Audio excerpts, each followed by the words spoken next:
From those around, I hear a cry. Oh God,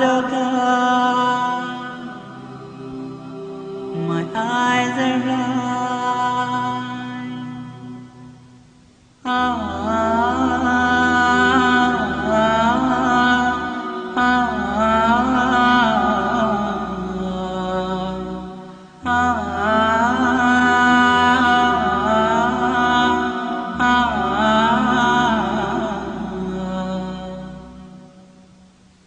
From those around, I hear a cry, a muffled sob, a hopeless sigh. I hear their footsteps leaving slow, and then I know my soul must fly.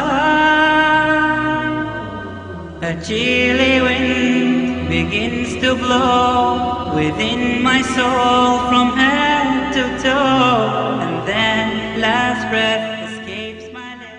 Sometimes I would sit and I'd watch the news, and I'd hear about a successful raid to catch a terror suspect.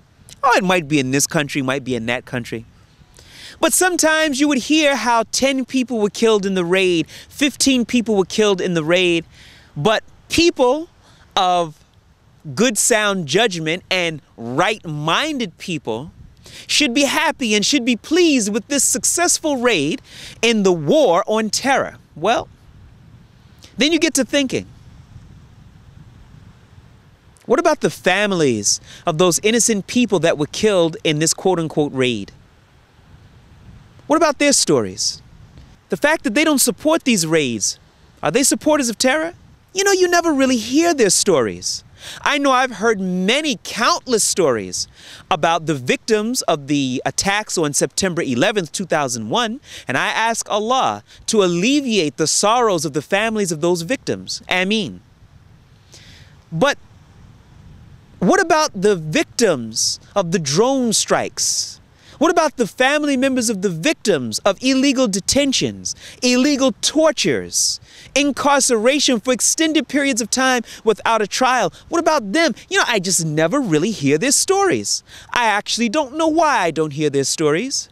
But I would like to say to you today that I am pleased to announce theislamicside.com theislamicside.com is presenting a brand new, groundbreaking website wherein you will be able to watch original documentaries giving a voice to the voiceless, to the family members of those people who are just bystanders and victims in this war on terror.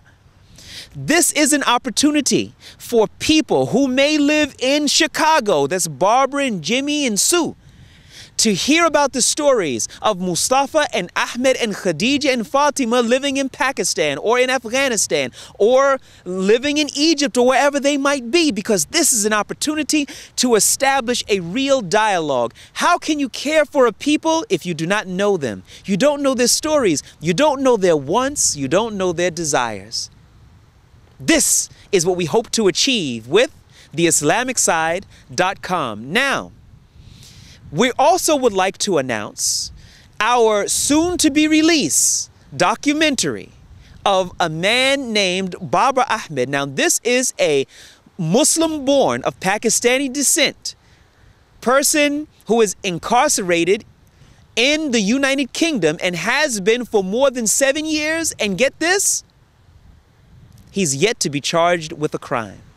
Take a look at this clip. This is Great Britain, home to Queen Elizabeth and 62 million others, including this man, Babar Ahmed.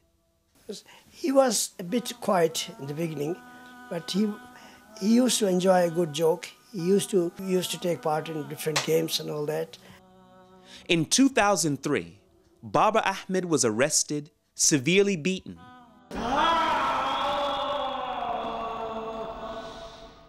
and sent to prison. It's completely inconceivable that a white middle-class man would have had this happen to him. It just couldn't happen. At the making of this documentary, he's entered his 8th year of detention. After all of this time, he's never been convicted of a crime. It's a joint effort by the US and British government, the two greatest democracies the world has known. This is a story of a British-born and raised citizen, his family, and what implications it could have on the ordinary citizen. This is the story of Baba Ahmed.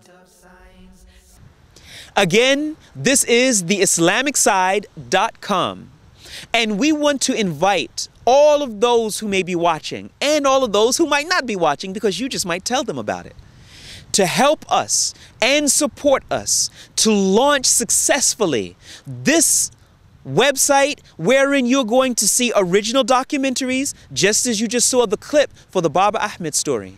And you're going to see original news pieces from different parts of the world. You're also going to see regularly updated blogs on this website. Each week, it's going to be updated several times a week, inshallah ta'ala. So what are we asking you to do? We're asking you to think, how can we establish a dialogue between this people and this and these people? How can we establish that dialogue except that we have a free flowing of information between the two, and not something that's just a blanket statement of, oh, they hate you for your democracy and they hate you for your freedom, and that's why we have to bomb them, or they want to bomb you, or something along those lines. People are too complex just for some black and white something or answer like that. My name is Bilal Abdul Kareem, and I cannot wait until we launch this project, but we need your help. So we'll be waiting for you. Thank you for your support. Thank you for your time, and may Allah bless us all. Ameen. And then last breath escapes my